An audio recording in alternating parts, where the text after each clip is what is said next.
For those who don't know, University of Wolverhampton, we started life some 190 years ago, so our history dates back some considerable period. Our origins date back to the establishment of the Mechanics Institute in Wolverhampton, which was set up at the time to educate appropriately qualified people to drive the Industrial Revolution.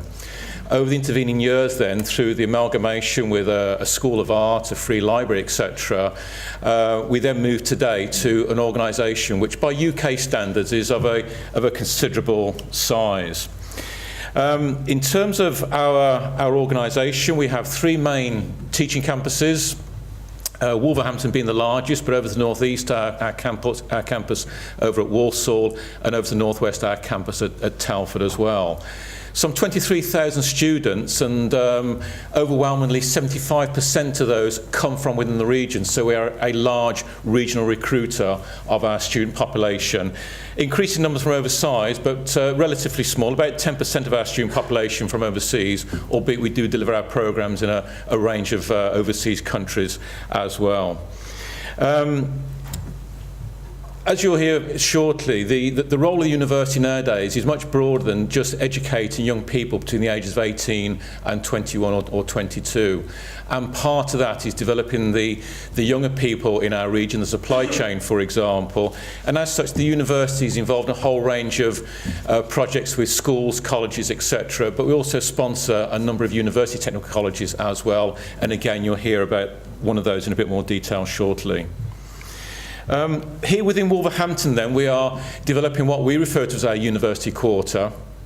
And that's really not only just to develop a world-class learning experience and facilities for our students, but also to reflect the role of the university in the community and the region as well.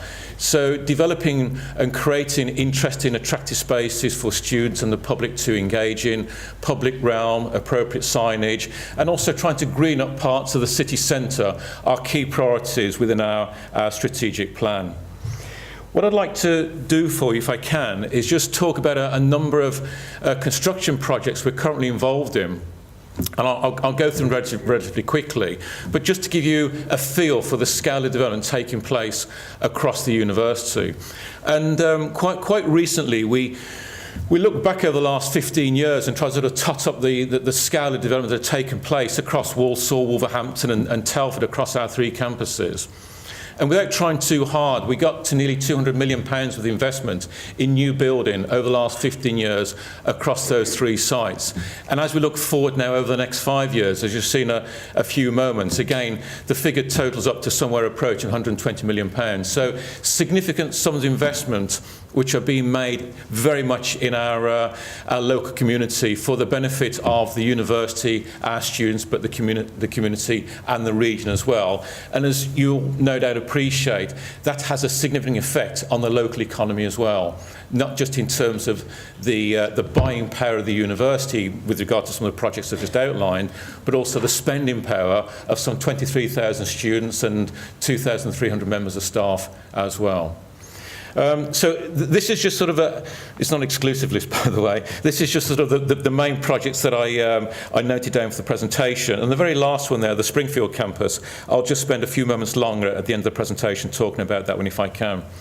So to kick us off then, the first project I'll briefly talk about is a project which we opened at the start of this calendar year, our new science building, and it's named after the famous female scientist Rosalind Franklin.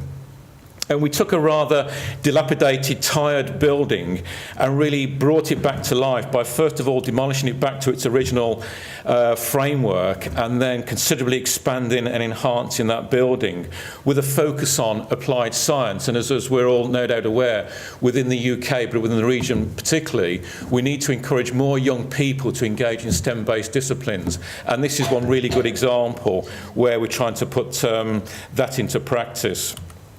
And over a 2-year period, we've transformed that space now, not only to create a very attractive building, a highly visible building, but a building which is really providing world-class learning facilities for young people, as well as world-class research facilities as well.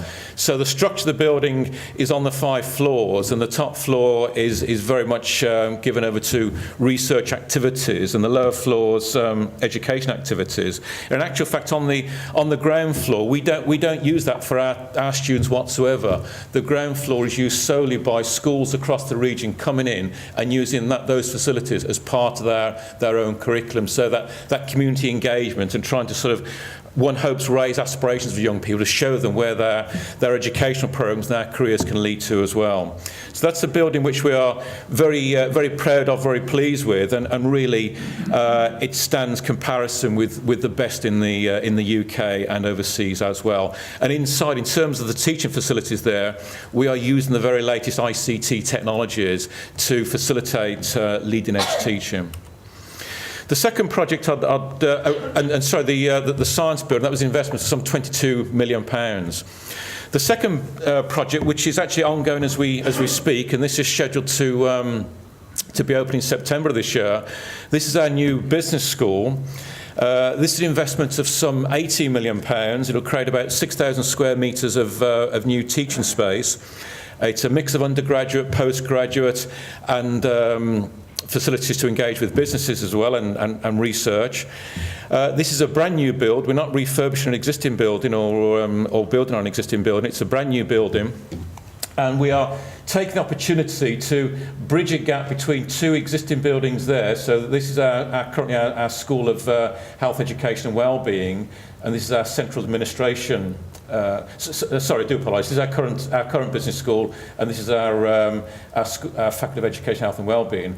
And we take the opportunity to bridge this gap here with the new building, and in doing so, then start to develop far more of a campus feel on the north side, adjacent to the Wolverhampton Wanderers football ground over here. So this building now is very well advanced, given the fact it's going to open in September of this year, which again we're very pleased with. And the finished building will not only look attractive from the north side, but on the east side also, it'll create very much of a grassed courtyard area, which again is accessible both to students and the general public. And obviously additional teaching spaces there will enable us to increase the number of young people studying business-related subjects within the university. What we'll also seek to do with that particular development is start to pedestrianise the road networks around that building, and again then start to create the public realm, the pedestrian access, etc., and create rather attractive spaces within our city centre, which we're not only all proud about, but everybody feels comfortable in terms of engaging with those spaces, whatever time of day that actually might be. The third project then, we're based here at the Science Park. The Science Park has evolved over the last 20 years. We're home to about 80 businesses, and over that period of time it's evolved in 3 phases. Going back about 4 years ago, we took the opportunity to purchase a piece of land which is facing north between literally where we're standing here today and the Stafford Road heading north. So we purchased that piece of land. We purchased it at the depths of recession, so we left it growing weeds for a while, I'm afraid, whilst we're trying to find some money to do something with it. I'm pleased to say, though, that we've got the funding streams in place now to build a new extension on the Science Park. This will be open in January 2017. It'll be home to some 30 new businesses, and will be a mix of office accommodation, laboratory space and workshop accommodation, again with a focus on science and technology. So you start to sort of link the supply from the university, educating large numbers of young people in STEM-based disciplines, and then we create spaces here for business to come in, locate, and hopefully create jobs and drive our economy. So these are the current designs, which are going out to planning at the literally as we speak. So creating very much an attractive building, which will almost form that gateway as you come into Wolverhampton from the Stafford Road from the north, which again we think is very important to raise the profile of the city centre. Interestingly also, the new building will not only create that new physical space for us and give us a new central reception for the science park, but also give us a chance to reorganise all of the car parking across the science park and link all the different blocks together, so we now have that sort of coherent, integrated approach to our future developments on the science park, which we're very pleased with. Okay, in my few remaining moments then, I'll quickly talk about our largest project going forward, called the Springfield Brewery campus. This is going to be a brand new campus to the university. It's a huge investment for us, some £60 million at the moment. We've now purchased this land. The Springfield Brewery site is located just to the other side of the railway line, towards the east of that main railway line from Birmingham through Wolverhampton, up through Stafford and Stoke and up to the north. It'll be home to a brand new centre called the West Midlands Construction University College, UTC, and we'll hear a little bit more about that shortly. The university also intends to build a brand new school of architecture and the built environment there, so you'll have a footfall of young people aged 14 to 19, a footfall of our own students aged 18 onwards as well, and also there'll be heavy engagement with industry and business as well. So we're continually trying to educate young people, but position that education in the world of work. The site itself has got some interesting history. It's now dormant. It's sort of inner city derelict wasteland. I can't make that sound any more attractive, I'm afraid, because that's what it is. Back in the 1850s, it was literally farmland. But around about 1853, housing started to be built on that site and developed at some pace until about 1870. It got incredibly overcrowded. It wasn't a particularly pleasant place to be housed. Apparently illness and disease were quite rife, and it got so bad that the whole area had to be completely demolished and started again. So in 1870 onwards then, a further phase of housing then took place. Round about the late 1870s, the Springfield Brewery relocated onto that site, given the presence of a freshwater spring there, and also its co-location adjacent to the railway line, which was there in those days as well. So the Springfield Brewery then was based on that site.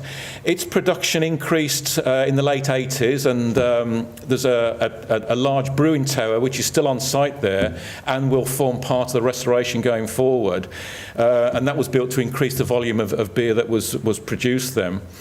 That continued through to about the 1960s, when Mitchell and Butlers took over the site and used it for brewing, and they used it through till the early 1990s, at which point they left that site. And then there was major fire damage caused to it in around about 2003, 2004, and as I've mentioned, it's sort of really been derelict since then.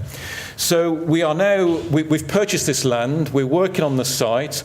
We already have a construction UTC project ready to go, and they're sort of hugely advanced with that now. We are working on the other developments on the site quite literally as we speak.